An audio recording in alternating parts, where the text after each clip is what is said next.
Well, we're going to go to Gulwali, my dear brother, who has been actually like since last year I met him. He straight away donated his book. But yes, and we still have got your copy, and we very much welcome you to the conference. Over to you. Thank you very much. Assalamu alaikum, Khwahat. Assiya, it's great to be with you. Thank you for bringing such a diverse voices and people from Afghan background, as well as others who are friends of Afghanistan. I don't want to say much. I will keep it short and brief. But all I want to say is there was a lot of discussion about the importance of peace and security. And I feel like I'm one of the millions of Afghans who, as a result of no peace, instability, have made refugees. My grandfather was a refugee in Peshawar in the 70s, during the Civil War or before the Russian occupation. My father was a refugee where he became a doctor in Peshawar, and I'm the third generation refugee. So my work, I've been campaigning and advocating for refugees' rights, not just Afghans, but all refugees. And I've been, writing the book, The Lightless Sky, has helped me to travel across the UK and in fact across the world to speak and share my experiences of refugee. And that's what I'll do in our longer presentation, and hopefully have an in-conversation about the impact of war and conflict, injustices and persecutions, and absence of peace, what they do to people.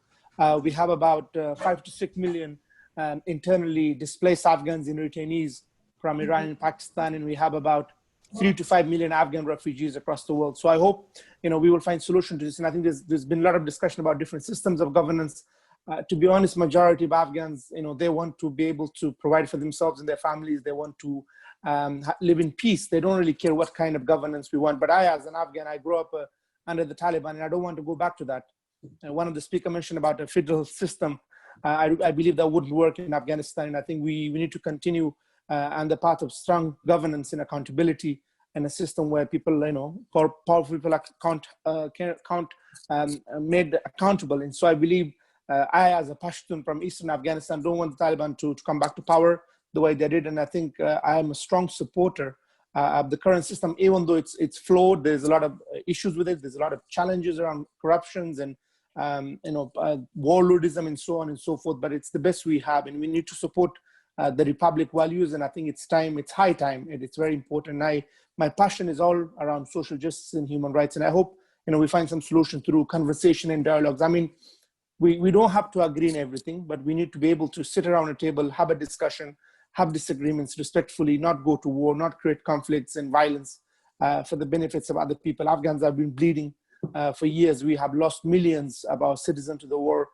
It is time it needs to end, and we Afghans needs to bring it to an end. So I hope we can work together in this mass displacements of Afghans, where we used to be the largest refugee population in the world. Now we are the second largest as a result of war and conflicts of the last 40 years. So thank you for creating this platform of Afghan International Academy, in the library, in the center. This is a great way of bringing attention and raising awareness. And that's what has been lacking and actually missing. Solidarity as well as compassion towards Afghans and Afghan refugees and migrants and the situation in Afghanistan. So we all have a responsibility. And it was great to hear people's thoughts and perspectives. And I look forward to working with you and being a soldier and being in service to your efforts and dedications. And so thank you very much, and wishing you all the best. Thank you very much. We are very proud of you as well. As a young person, you have actually spent your time raising awareness and writing a book about your journey, and you have done your bit, and thank you for your dedication and your encouragement. And we will hopefully have more discussions about the migrant displacement and as a separate panel over the next few weeks, because that's another hot topic, and it affects a lot of our Afghan people outside Afghanistan who are still stuck in migrant jungle areas. It's really heartbreaking when you see their condition. So it's not only just the Afghans inside the country, it's also the Afghans outside the country who are still bleeding. And by bleeding, we mean suffering to the to the deepest form you can actually suffer, because these are the people who have actually lost very close loved ones. These are people who have actually been displaced, who have lost their livelihood, who have lost their entire land. If you displace Afghan people from their land, you are as if you are taking the air out of them. Afghan people need Afghanistan as their land to breathe. We will hopefully go over to Nasrine John, who has joined us from the States. Listen, I'm so excited. I've joined you just in the last few minutes, and I'm really excited when I hear everyone that is doing some research on so many different aspects of peace in Afghanistan. I congratulate you for gathering so many varieties of interests in this topic, and I thank you for giving me an opportunity. What I am going to be talking, hopefully next week, is about my book. It's called Steps of Peace and Our Responsibility as Afghans. I'm sorry if you hear a lot of noise. They are rebuilding the roof of my house today. That's why I couldn't join you. But anyways, my book is Steps of Peace and Our Responsibility as Afghans. It was published by my own company, Kabul Tech, in 2000. So it may be a little bit dated in some areas, but actually to this day, I have tried to keep up with some of the literature. And I think that it remains a novice but very needed work. What I try to do is find the bell curve of war and peace, and then I developed an academic type of a social science research instrument, a questionnaire, and I sent it to different social groups of Afghanistan, plus 8 political groups. And so the results are really very phenomenal. They point out at the different components of war and peace, different steps of war and peace, and what the actual bell curve of war and peace looks like based on this study.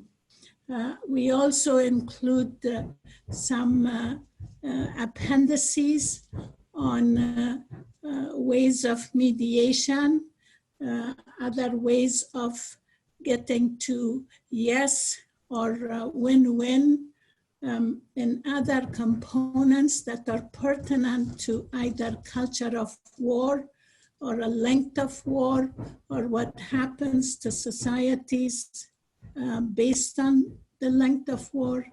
And so I think that if I talk in a longer venue, it would give the researchers that you have gathered some good ideas as to how to maybe look deeper into the problem, how many different facets there are, and what dimensions may be very cogent at this particular moment. بسیار زیاد تشکر. Thank you very much, Nasrine John. We very much look forward to hearing more about your work. We are going to Brother Bashir Sekandari. He is joining us from Spain. از همه کسانی که اینجا این برنامه رو ترتیب دادن و همه دوستان و عزیزان و شخصیت‌های عالی قدری که صحبت کردن، واقعا ما استفاده بردیم، خیلی چیزا مختیم. برای شخص خود من خیلی جالب بود که افغانای عزیز ما در سراسر دنیا خیلی فعالن و فعالیت‌های ارزنده دارن و بالاخص برای آینده افغانستان و نسل آینده افغانستان برنامه دارن و فکر میکنن. من امروز حرف خاصی ندارم، انشالله در جلسه بعدی روی برنامه‌ای که قرار باشه صحبت خواهیم کرد. از همینجا از همه شما تشکر میکنم، از همه عزیزان تشکر میکنم. انشالله که خوب و موفق و پیروز باشین. بسیار زیاد تشکر. خیر ببینین. بازم تشکر از این که اسا گرفتین. انشالله صحبت‌های دیگه می داشته باشیم. مریم جان امینی که دختر خودم است و یک فعال بسیار فوق‌العاده است، در روی پشت سر صفحه همکاری میکنه در قسمت کو-هاستینگ از این برنامه. از اونا همچنان تشکری بسیار زیاد میکنیم. خودش هم یک اوتر است، به حساب یک نویسنده است و تمام مسائل افغانستان رو داره و در عین زمان هم مملکت‌های مختلف دیگر همچنان معرفی میکنه و نام خدا بسیار فوق‌العاده نوشته میکنه. من تعریفش از خاطر از این نمیکنم که دخترم است، تعریفش از خاطر از این میکنم که باعث یک جوانی که در اینجا تولد شده و تانسته که بازم امو رشته اساس اصلی خود بر افغانستان نگاه کرده بتونه. از او تشکر میکنم بازم که ما همکاری میکنه در قسمتش. I would like to say a big thank you to everyone who has actually been contributing towards this conference, towards this launch.